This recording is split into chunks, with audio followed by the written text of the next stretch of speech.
بنگال والوں اگر برا نہیں مانے تو ایک بات کروں ہاتھ جوڑ کے، مسجدوں کے 2-2 کروڑ کے مینار بنانے کی بجائے کوشش کرو کہ وہ 2-2 کروڑ غریبوں پہ خرچ کرو اور ان کو مضبوط کرو۔ اگر ہماری قوم 10 سال میں مضبوط ہو گئی تو 2 نہیں بلکہ 10 کروڑ کے مینار ہم بنا سکیں گے۔ اس لیے میری گزارش ہے جلسوں کے خرچے بھی کم کرو، شادیوں کے خرچے بھی کم کرو اور سب خرچے کم کر کے اپنی قوم کو مضبوط کرو۔ حضور علیہ السلام اسی لیے تشریف لائے تھے۔ تو دیندار بنو، مالدار بنو، اور نمبر 3 ایجوکیشن پہ بہت محنت کرو۔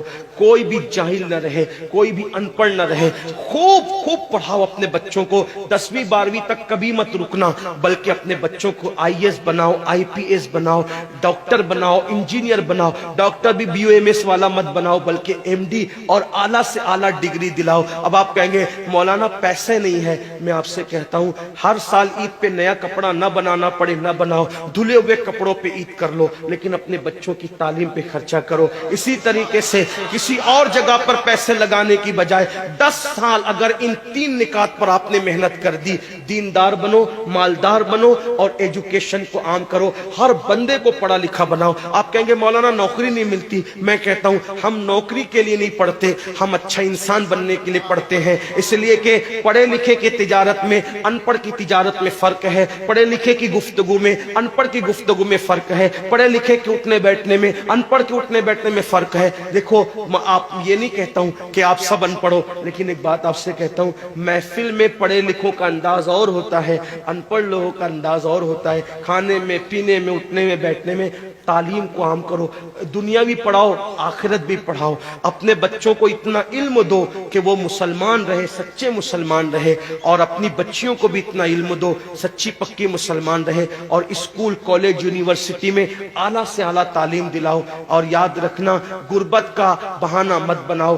بیٹیا کی شادی ہوتی ہے تو لاکھوں روپے کہاں سے آتے ہیں، اور آپ سے کہتا ہوں 8 گھنٹے محنت کرنے کی بجائے 16 گھنٹے محنت کرو، محنت میں پیچھے مت ہٹو، اپنے بچوں کو پڑھاؤ۔ صرف 10-12 سال ہندوستان کے تمام مسلمان محنت کر کے اپنے بچوں پہ محنت کر لیں، کوشش کر لیں، کاوش کر لیں، تو دیکھنا نقشہ بدل جائے گا۔ یہ بھی آپ سے کہتا ہوں، ایک بات کہتا ہوں، منع نہیں کر رہا ہوں، اگر مجھ سے غلطی ہو تو میرے علماء اصلاح کریں گے، آپ میری ذات کو دیکھ کے قبول نہیں کرنا۔ باپ کے چہلم پر 40 دیگ پکانے کی بجائے 1 دیگ پکاؤ، ان 40 دیگوں کا خرچہ بچا کر کسی بچے کی تعلیم پر اپنے باپ کے ایصال ثواب کے لیے خرچہ کر دو۔